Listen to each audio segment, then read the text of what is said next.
Sandeep ji, we are discussing secularism, 70 years of secularism in India.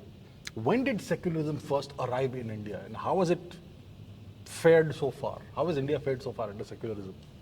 Okay, thanks. I mean, that was rather direct, in your face question. Oh yes, right away, let's go for it. When did secularism arrive in India? It maybe arrived in a train or a ship or something, steered by Mr. Jawaharlal Nehru. But just to, cut a long story short, I call Indian secularism as the unwritten Quran of Jawaharlal Nehru. So this whole debate about secularism, just to give a brief historical context, the churning that happened as middle class Indians, rather middle class Hindus, not so much Muslims, they visited abroad, chiefly England and other parts of Europe, plus the kind of English education that was introduced in India and in schools and colleges, and Hindus who were used to their traditional form of education, and then they slowly got into this British system of education, and they got trained, they got exposed to these new ideas of secularism, nationalism, patriotism. So these are all very, very modern, very, very recent concepts when you place it in the backdrop of the prolonged history of India. So one of those strands was something called secularism, which actually is a product or an outcome of a debate that occurred in Germany. Germany, okay. So the king of Germany belonged to a certain denomination of the church. And the national church of Germany back then, it was following a different denomination of Christianity. So there happened to be a clash between the church and the state, literally.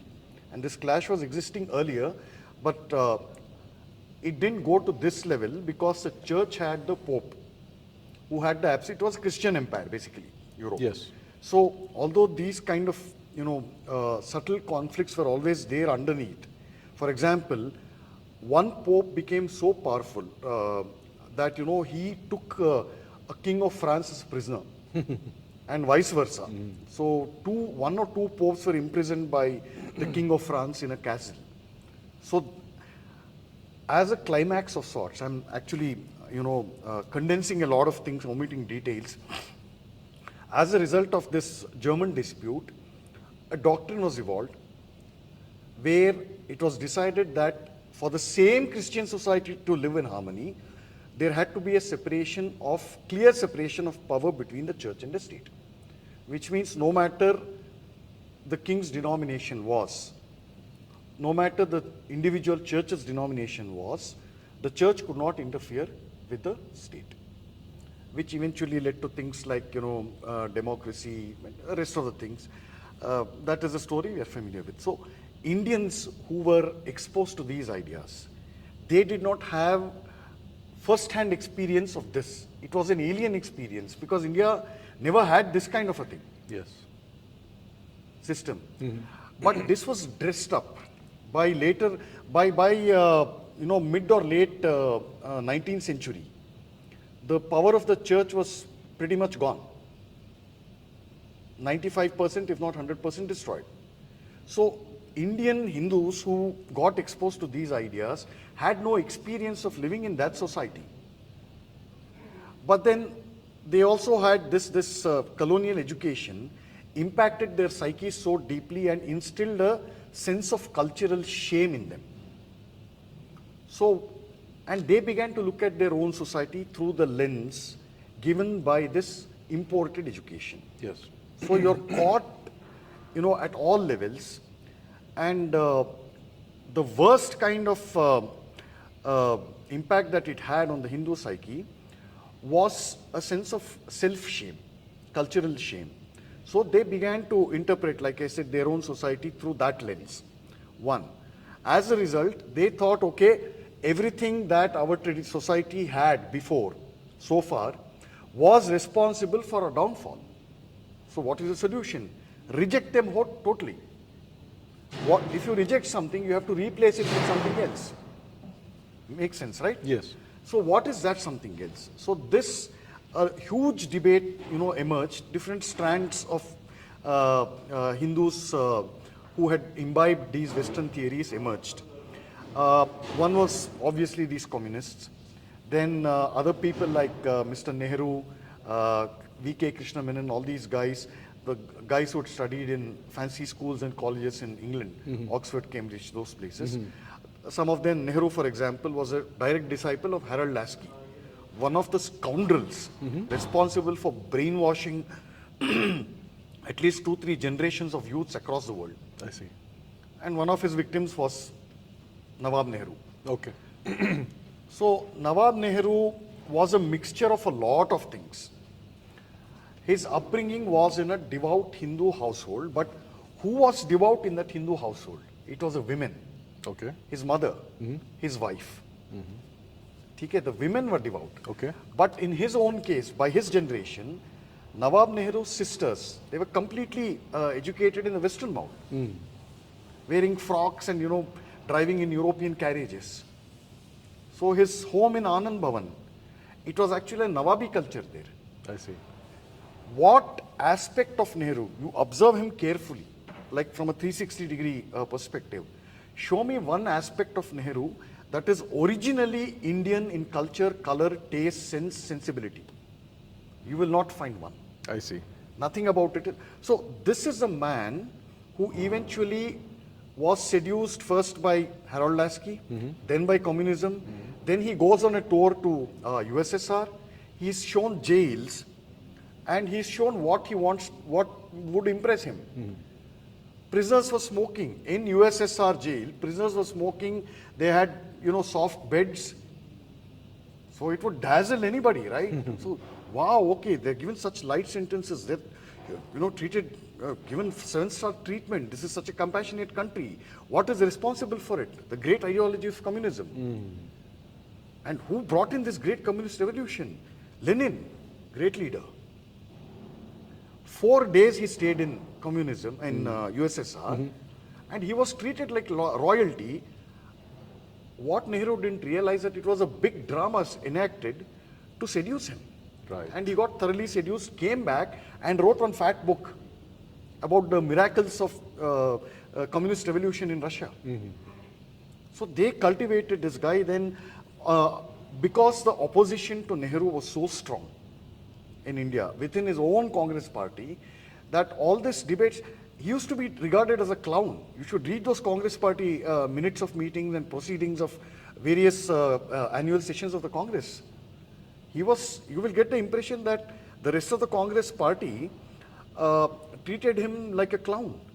But they didn't dare go against him because his dad was a moneybags, the big funder for the Congress party. And plus he had the blessings of Mohandas Gandhi. Yes. But once he captured power, he injected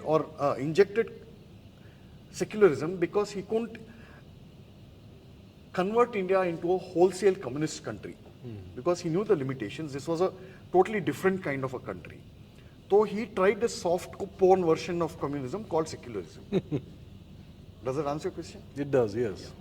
So that's therefore, plus his Nawabi background, but he did not enshrine the word secularism in the constitution. He did not. That came much later. But in practice, it was this unwritten Quran of Nehru.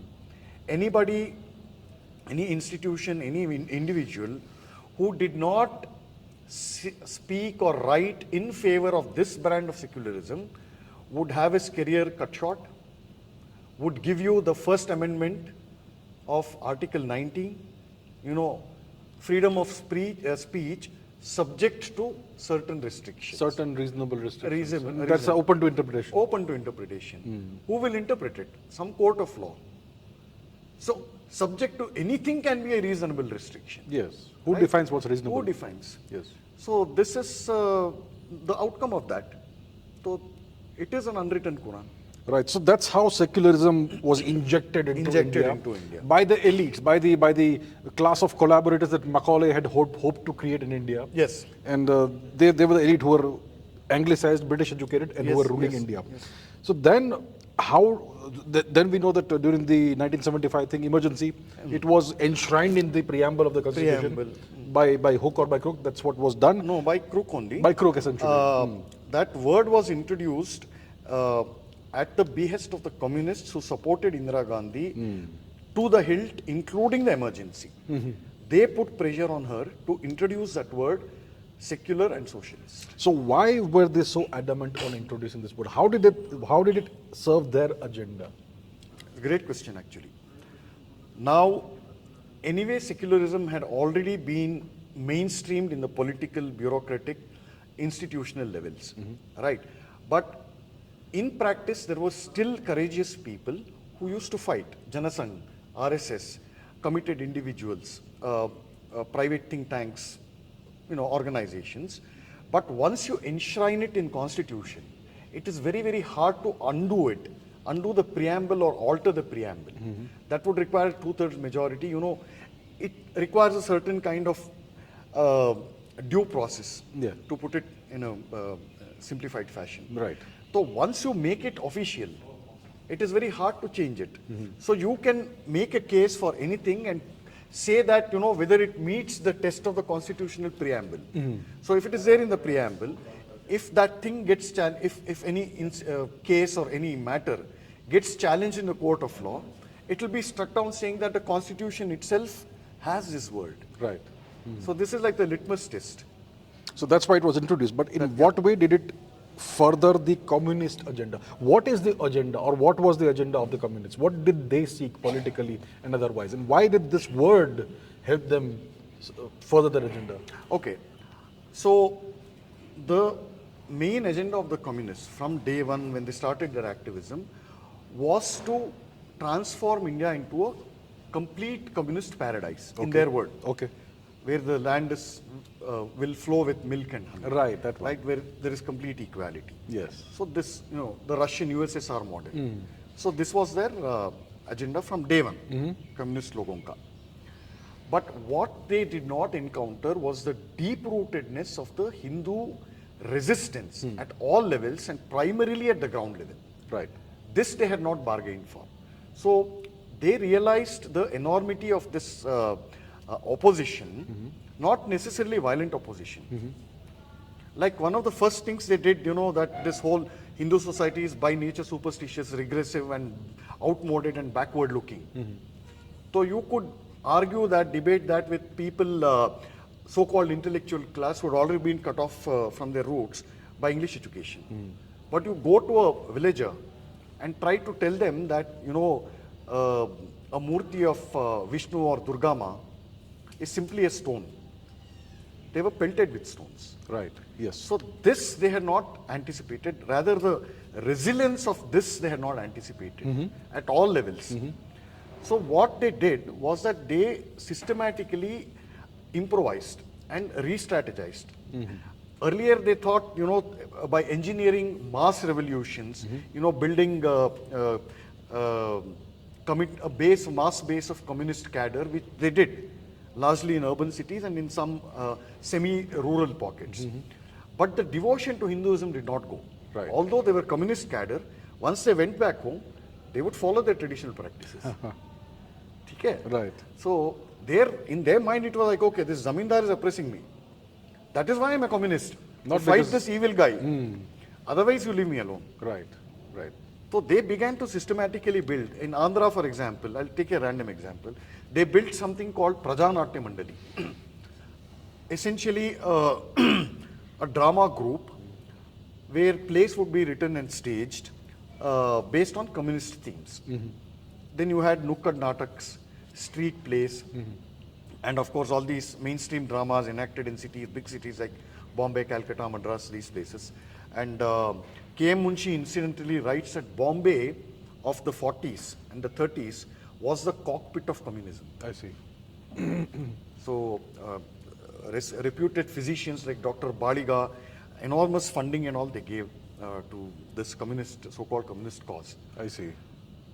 Where they went wrong was, initially they opposed the Nizam of Hyderabad, and then when things went wrong with the Nizam, they joined hands with him. I see. with the Razakars, yes, The communists. with communists, and wiped out hundreds, thousands of peasants across Telangana. So there was an armed resistance against that. Swami Ramtirtha, God bless him, he mounted such a fierce opposition to communists plus Razakars plus communists. And one of the pet disciples of Swami Ramatirtha was a man named P.V. Narasimha Rao. I see. This is how he got into public life. Anyway, I'm digressing. So when they figured out that you could not, convert India into a communist country through the methods that Lenin and Stalin adopted in Russia, pre-communist Russia, and then came to power, they tried this method of what I call encirclement, or rather institutional capture. So capture all the urban centers and then spread your wings, get a committed bureaucracy, get a committed judiciary, get a committed education bodies. So this is how they began to do that. And fortunately, they got a prized idiot in the form of Nehru, who was already converted. Right. And Indira Gandhi had some socialist sympathies, but she was a power-hungry lady. That is a fact which is well known. We don't need to repeat that. But her most audacious move came when she split the Congress. Yes. For that, she got the the overwhelming support of communists. Without their help, she couldn't have split the Congress and then continued in the chair of the Prime Minister. For that, she gifted them Jawaharlal Nehru University, what is today known as JNU, 1,100 acres of prime land. That is the size of 3 or 4 villages. I see. Prime land in Delhi. So that. And the word secularism became an umbrella under which all kinds of socialist, communist, fellow traveling ideologies could inhabit. Okay. So imagine, replace the word secular and socialist with we the people of India, now it is secular and socialist, right? Take out the word secular and say communist. Would Indira Gandhi agree? No. I see. Plus, the secularism word had given them rich dividends. It got Indira Gandhi, that Muslim vote bank was intact. You couldn't call it communist because I don't think the Muslim lobby would have accepted that. Right. A lot of factors went behind that. So some of it is conjecture, but it's made on the basis of solid historical evidence. So essentially, it was a placeholder for the word communism, but it served a lot of different purposes and brought a lot of people together. Yeah. It served a lot of different purposes. Yeah. Right. So what has been the impact of secularism on India, on the society? What's it been like? It has created at least 3 to 4 generations of traitors. Okay. To give you an answer in one line. In what way are the traitors? In what way are the traitors? It is directly responsible for this woke epidemic. It is responsible for getting you ideologically inclined judges. It has been responsible for Babri Masjid, for example. Okay. Now, what is the difference between the rebuilding of the Somnath temple and the rebuilding of Babri Masjid? What is the difference? In the case of Somnath temple, it was done by the government, more or less. And in the It case was of done by the government. In the case of Babri Masjid, people had to fight. I mean, people had to first go and demolish the mosque and then fight in court for 20, 30, 40 years. So why did that happen? It happened because Mr. Modi came to power and... No. Why is this difference that while there was no bloodshed, no animosity in rebuilding the Somnath temple, but it took cost countless Hindu lives, lots of riots, lots of disturbance, lots of social disharmony, and then a prolonged court case, right? And a lot of maneuvering before the before the verdict came in favor of rebuilding the Ram Mandir. So clearly the resistance to the Hindu cause has increased significantly over time. That is the impact of secularism. That is the impact overall of secularism. That is you asked me what is the impact of secularism, right? Yes. In these 70 years, this is a classic case. While Somnath's temple was rebuilt, nobody even knew how it happened. Right, yes. And before you knew, it was inaugurated. It was reconsecrated rather. Right. And then you had to fight this kind of battle, lasting more than what, 70 years. So the resistance is primarily from the Indian establishment. Yes, yes. But now it's also spreading into the psyche of the people. Yeah, Indian establishment. So the successive governments of the day, while on the one hand, it progressively strengthened the hand of the worst elements in the Muslim clergy, it also broke down the resistance and splintered Hindu society. Hindus used to think as Hindus, while during the case of Somnath, now you were split as Mandal, you were split as 33%, whether 49% should be given, whether 90% should be given, whether 1000% should be given.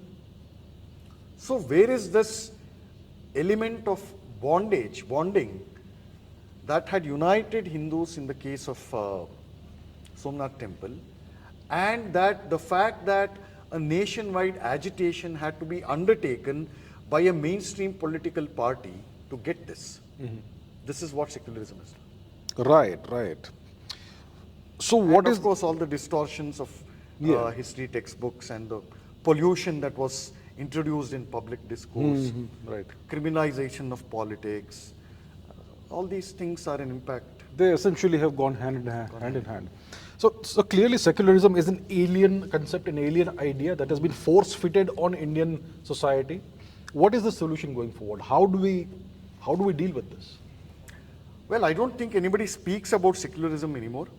And the indication that we got was in the victory speech of Narendra Modi in 2019. He makes a one-line statement, is a very powerful orator. So he says, इस election में कई सारे मुद्दे थे, लेकिन एक मुद्दा नहीं था, किसी ने इस इलेक्शन में सेक्युलरिज्म के नाम पर वोट नहीं मांगे. I see. So as a theory, as a practical implementation of this secularism, it died in 2014. But what has remained are the vestiges which are still powerful. Right. Yeah. So nobody even writes about secularism except those people in that old guard, the relics of the media and academia, all your Romila Thapar types and Rajdeep Sardesai types. All these people just keep doing Ram Guha types. Yeah, they keep doing this. It doesn't matter actually. That is over. Right.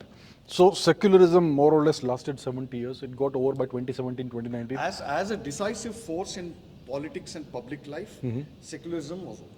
Right. Because it had the full might of the state behind it, not the might of the people. Right. Look, abroad in most functional democracies, what would be the election pitch of any leader of any party? That, will get you jobs, or, will gun control, whatever, taking the American context. Yes. Or will reduce inflation. These are the topics, like issues which affect the daily lives of people or infrastructure, concrete issues. It is only in India where parties used to, led by Congress obviously, where parties used to seek votes based not on, Bijli, Sadak, Pani or infrastructure, but to safeguard secularism, you must vote for us. Right. But what is secularism? You don't define it. No? So it's a dog whistle for some people. It is a dog whistle which had the full might of the state. Right. That is over. That monopoly, state monopoly and state control over this amorphous concept was broken, decisively broken in 2014. So that is no longer a fact. That is why these people have, come out naked on the streets. They're saying, okay, secularism was a facade to promote all kinds of nefarious agendas. That is why they've come out and they're showing their street power. Okay, look, you might have the government, but we have these mobs with us. Right. Laying siege to Delhi. Yes. It comes in various garbs. It will be farmers' protest today, it will be anti-CAA protest tomorrow, it will be something else day after tomorrow. But these are the forces that have been nurtured. And now, because they don't have state power, as long as they had state power, they were doing their work quietly. Quietly, right. Without any disturbance. You had power, you had blessings from the highest levels. Now that is over. So they are forced to, in a way, forced to defend or, show their street power. So now what do we do? The word is still there in the constitution. Yeah. We obviously need to do something We about need that. to get rid of it. Yes. There are no two words about it. Is it, how difficult is it to remove it? Not really difficult to do. What will really it take? difficult. What will it take? It should take some decisive, political will. And it can be done like that. Right. Remember, this was unconstitutional. All the illegal amendments that Indira Gandhi had done to the constitution during the emergency, this was not done under a normal democratic conditions, right? All Yes, these amendments, correct. including insertion of the word secular in the constitution, it was not done under a functional, fully functional democracy. It was done under a quasi-dictatorship. Yes, correct. So it can be reversed as easily. All it needs is political will. This is my reading. Right. All right. And what's your book about? The same title, 70 Years of Secularism? Okay, so my book is basically divided into two sections, just to give a brief context. Essentially, it is kind of a stock taking, which I wrote after, on the 70th anniversary of Indian independence. Okay. So that's the year in which it got published. So it was a kind of a stock taking of where we have been or what we have achieved or not achieved after living under a secularist regime.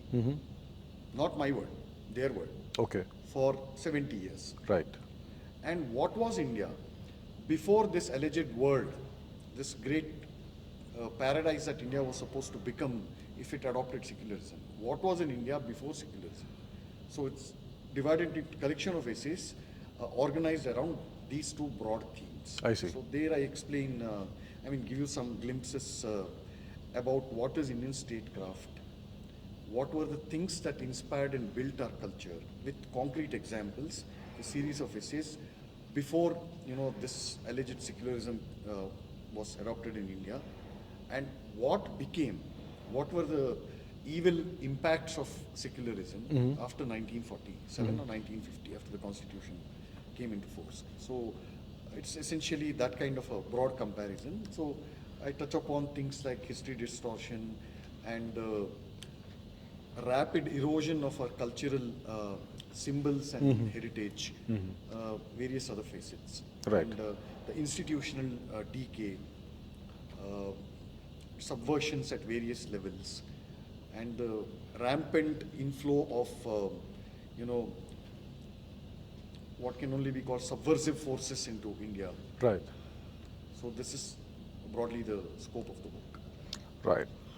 Right. So it's clear that secularism has been a great force of evil, Unmitigated evil. unmitigated evil in India, and hopefully it's on the way now. But once it needs to be dealt with once and for all by removing it, excising it from the constitution. So I hope It has to be done to Yes. send a proper message. It has to be done, but it has morphed into a different thing, especially post-liberalization, and more so during the 2 terms that UPA got. The amount of damage that one decade did was not done in the preceding 6 decades. Right. So there is if a serious scholar puts his or her mind to researching all aspects of just those 2 terms of UPA, the findings will be really alarming. Right. So that will take some time to undo the damage, right? Yeah, it will take some time. So whatever strong government you have, they're facing an uphill battle on multiple fronts, primarily on the internal enemies that have been bred Right. in these 70 years. Right, right. All right, so thank you for this wonderful exposition on secularism and the 70 years of that. Right. Thank you so much. Thank you so much, Abhijit. Wonderful talking to you. Nice talking to you.